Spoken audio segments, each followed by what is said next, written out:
अस्सलाम वालेकुम, क्या हाल चाल हैं, कैसे हैं सब? ठीक ठाक हैं, खैरियत से हैं। रमज़ान का दूसरा जुम्मा बहुत बहुत मुबारक हो।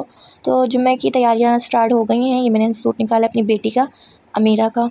1 साल पुराना हो गया ये सूट। ये आखिरी पीस बचा हुआ था। ये अमीरा के मैंने कपड़े मंगवाए थे ऑनलाइन। 3 पीस सूट थे दुपट्टे वाले। ये सूट जो मैंने मंगवाए थे ना, सिर्फ दुपट्टा देख के मंगवाया था कि जैसे बड़ों के 3 पीस सूट होते ना, सेम वैसे ही बच्चों के 3 पीस सूट थे। तो मैंने 6 या 7 मंगवाए थे। तो ये लास्ट पीस बचा हुआ था मेरे पास। जा रही हूँ कटिंग करने और सिलाई करूँगी। इसको मैंने रात में ही निकाल लिया था सीने के लिए। तो जुम्मे को मैंने सोचा था ये पहन लेगी अमीरा। और लेस वगैरह भी ना घर में ही रखी हुई मिल गई थी मुझे इत्तेफाक से। दोनों कलर थोड़े थोड़े मैच हो रहे थे, तो मैंने जो है ना मरहून वाला डिसाइड करा कि मैं ये लगा लूँगी। ये थोड़ा थोड़ा शेड आ रहा था इसमें। तो बस अब मैं जाऊँगी कटिंग करने और सिलाई करूँगी। और छोटी वाली बेटी का जो है ना, ये मैंने सूट निकाला था और इसके साथ की लेस भी घर में से ही मिल गई थी। मेरे को लेस वगैरह जो है ना बच्चों की ईज़िली घर से मिल जाती है, क्योंकि मैं जब भी कोई मार्केट वगैरह बाज़ार जाती हूँ तो मैं 1-2 लेस वगैरह जो है ना ले लेती हूँ। और बस मैंने कटिंग करी और सिलाई करना स्टार्ट कर दी। सहरी से पहले ही मैं ना सिलाई विलाई करके फ्री हो गई थी। और आज जो है ना मैंने माशाल्लाह माशाल्लाह 3 सूट कंप्लीट सिए और 1 कुर्ता, क्योंकि अली का कुर्ता भी मैंने घर में खुद ही सिया था और ईमान का सूट सिया था और अमीरा का सिया था। तीनों सूट मैंने एक रात में ही 2-3 घंटे लग गए थे मुझे सीने में। सिलाई मैं पहले करके रख लेती, लेकिन इस दफ़ा जो है ना ईमान ने मुझे बहुत ज़्यादा तंग किया हुआ था। ईमान की तबीयत ठीक नहीं थी, फ़ीवर था उसे, तो इस वजह से ना मुझे वो कुछ काम करने नहीं दे रही थी। इसलिए ना थोड़ा काम करने में मैं लेट हो गई थी। तो ये एक रात में ही मैंने ये 3 सूट सिए और 1 कुर्ता। और ये जो है ना मैं अपने बेटे का कुर्ता पजामा सीने के लिए निकाली हूँ। अब ये सियूँगी। यहाँ पे जो फैलावा हो रहा है, ये फैलावा जो है मैंने सिलाई करी है इसलिए हो रहा है। ईमान और अमीरा का तो सिल चुका है, तो मैंने हैंग भी कर दिया है। बस अली का सीना है। कपड़े तो सिल चुके हैं तीनों, ईमान का भी, अमीरा का भी और अली का कुर्ता पजामा भी। चले मैं आप लोगों को डिटेल में दिखाती हूँ। इसके ऊपर मैंने बैंड गला बनाया और सिंपल सी बाजू बनाई है सादी। और जो है ना गला मुझे बहुत पसंद आया बनाने के बाद। यकीन नहीं आ रहा था कि मैंने खुद ही बनाया है। शर्ट जो है कुर्ती स्टाइल में मैंने सी है और जो है ना चाकू पे मैंने लगाई है फिनिशिंग पट्टी और नीचे दामन में सादी बेल जीपियो की जो है वो लगाई है। और प्लाज़ो जो है ना मैंने सादा सिंपल सा सिया है, लेकिन ये सिलने के बाद बड़ा ही प्यारा लग रहा था। सादा था लेकिन बहुत प्यारा लग रहा था। कुर्ती के साथ ना ये बहुत ज़्यादा सूट कर रहा था। बड़े बड़े इसके पैंचे बना दिए थे, बहुत ही प्यारा लग रहा था। और जी ये रहा मेरी छोटी वाली बेटी का। ये भी सिल के तो अच्छा लग रहा था, प्यारा लग रहा था। मैंने सिंपल सिंपल से डिज़ाइनिंग करी है, कोई ज़्यादा कुछ नहीं करा, लेकिन सिल के ना अच्छा लग रहा था। ये भी इसके जो आस्तीनें थी उसके ऊपर मैंने नीचे लास्टिक लगाई थी।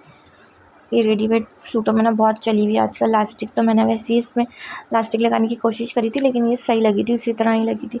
और सादा सिंपल इसके साथ भी पजामा। और ये रहा मेरे बेटे का कुर्ता पजामा। इसके जो है ना तावीज़ी की जगह मैंने ज़िप लगाई है, बड़ी प्यारी लग रही थी ये भी लग के। ये बहुत चली हुई है आजकल ज़िप। और मैंने पॉकेट भी लगाया है इसमें।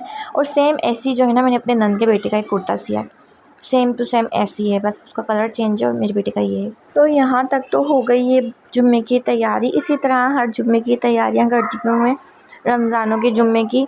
और जो है ना बस अब इन सबको करूँगी मैं हैंगर, और मैं अपना सूट भी प्रेस करूँगी अब। और मियाँ जी का भी, बच्चों के तो प्रेस कर ही लिए थे मैंने हाथ के हाथ। जब मैं सिलाई कर रही थी तो हाथ के हाथ ये भी कपड़े प्रेस कर लिए। बस अब सब कपड़ों को हैंग करूँगी। और मैं जो हूँ ये वाला ड्रेस पहनने लगी हूँ।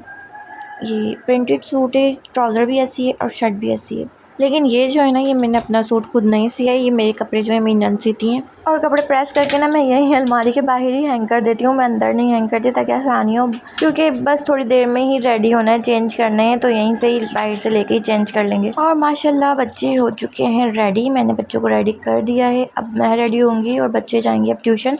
और यहाँ पर मेरे रूम की घड़ी हो चुकी है बंद, बच्चे चले गए ट्यूशन। और जो है ना मुझे बेडशीट चेंज करनी थी, तो मैंने सोचा बेडशीट चेंज करके उसके बाद मैं हो जाऊंगी रेडी। और जी मैं भी हो चुकी हूँ रेडी, नमाज भी मैंने पढ़ ली है।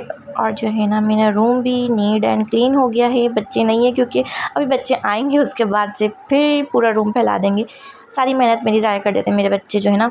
रूम को एक सेकेंड जो है ना साफ़ नहीं, साफ़ क्या मतलब, जो चीज़ बैग इधर रख दिया, कोई चीज़ खिलौना लिया इधर फेंक दिया, कोई कॉपी इनकी स्कूल की है वो इधर फेंक दी, मतलब कुछ ना कुछ ये लोग ना रूम में फैलाते रहते हैं।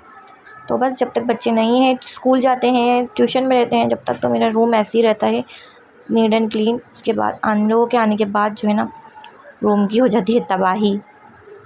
अब करते हैं अफ्तारी की तैयारी। क्योंकि टाइम हो रहा है यहाँ 4:30। अफ्तारी की नहीं, सॉरी, पहले मैं करूँगी रात के खाने की तैयारी, क्योंकि जो है ना यहाँ गैस ने बड़ा ही परेशान किया हुआ है।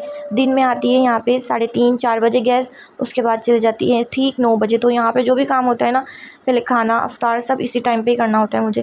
तो मैं, मेरी कोशिश होती है कि मैं खाना बनाऊँ पहले। तो मैंने यहाँ पे जो मैंने डिसाइड किया हुआ था कि आज बनाऊँगी मैं, क्या बनाऊँगी भूल गई एक दिन में ही। जुम्मे को बनाया और हफ्ते को मैं भूल गई क्या बनाया मैंने। मैं बना रही थी आलू कीमे का सालन। तो जो है ना, आलू कीमे का सालन के लिए सबसे पहले ना कुकिंग ऑयल में प्याज मैंने लाल होने के लिए रख दी कि प्याज ऐसी लाल हो जाएगी ना, उसमें कीमा और मसाले जो भी होते हैं, हल्दी, पिसी मिर्च, गरम मसाला पाउडर, ज़ीरा पाउडर, काली मिर्च का पाउडर और लहसुन अदरक नमक, ये सभी स्पाइसेस कीमे में ऐड करके और कवर करके लो फ्लेम पे पकने के लिए रख दिया था। और जो है ना, दूसरी तरफ मैंने तैयारी करी हुई थी अफ्तारी की, सब चीज़ें रेडी करके रख लेती हूँ। बस थोड़ी थोड़ी सी वीडियो मैंने शूट कर ली। रमज़ानों में ना थोड़ी टाइमिंग आगे पीछे हो गई है, सोने की, उठने की और पकाने की। इस वजह से ना थोड़ा सा व्लॉग नहीं बन पा रहा है। सोचती हूँ डेली व्लॉग अपलोड करूँ, लेकिन मुझसे नहीं हो पाता है। बच्चे भी हैं छोटे, इस वजह से, और कुछ रमज़ानों में ना टाइमिंग आगे पीछे हो गई है।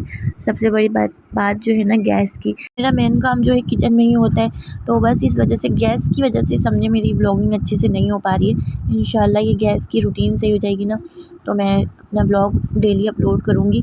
और यहाँ पे मैंने ये अफ्तारी में ना बस कुछ चीज़ें ही बनाई थी।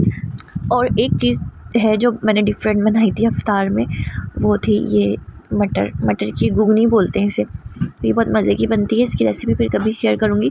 ये मैंने बनाई थी, और बाकी चीज़ें जो रेगुलर बनती हैं वो बनाई थी, जैसे पकोड़े हैं आलू के, बैगन के, ये सारी चीज़ें ही बनाई थी मैंने। समोसे फ्राई करे थे, ये डेली हम लोगों के यहाँ बनती हैं। और इस वक्त टाइम इतनी तेज़ी से भाग रहा होता है ना, बस मेरा एक नज़र जो है ना घड़ी पे ही रहती है कि कितना टाइम रह गया, कितना टाइम रह गया। तो यहाँ पर बस ये फ्राई करके अब दस्तरख़्वान लगाएंगे। दस्तरख़्वान लगाने में जो है ना, अली ने बहुत हेल्प कराई। आज का पूरा दस्तरख़्वान अली ने लगाया। अब लगाते हैं दस्तरख़्वान, फिर मिलते हैं रोज़ा खोलने के बाद। और रोज़ा खोलने के बाद कीमा हो चुका था रेडी, बस इसमें आलू ऐड करने थे। आलू ऐड करेंगे, आलू जब गल जाएंगे, हरी मिर्च और हरा धनिया ऊपर से ऐड कर देंगे। और जी, हस्बैंड रेडी हो रहे हैं जाने के लिए। हस्बैंड को जाना है क्रिकेट खेलने। रमज़ानों में जो है हस्बैंड खाना वाना खा के चले जाते ग्राउंड क्रिकेट खेलने। कभी कभी जाते हैं, रेगुलर नहीं जाते हैं। और आते हैं फिर सहरी में। और हस्बैंड के साथ ही करेंगे व्लॉग का एंड। मिलते हैं नेक्स्ट व्लॉग में। अल्लाह हाफिज़।